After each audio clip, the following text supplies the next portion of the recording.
Hello বন্ধুরা, তো আজকে সেকেন্ড সেমিস্টার পরীক্ষা শেষ হলো আমাদের স্কুলের। তো সামনেই 15 আগস্ট অনুষ্ঠান আছে স্কুলে। তো জুন থেকে শুরু করে সব ক্লাসরুম আমরা পরিষ্কার করছি।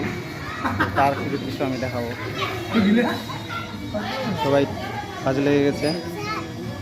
এই যে এদিকে লক্ষ্মী ম্যাডাম, এই যে, হ্যাঁ বল,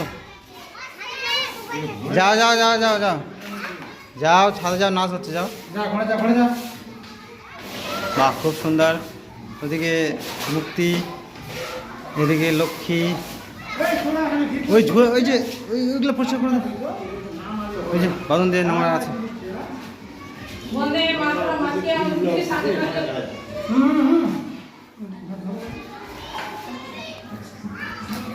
বড় হয়েছে সারা সারা না হলে হয়।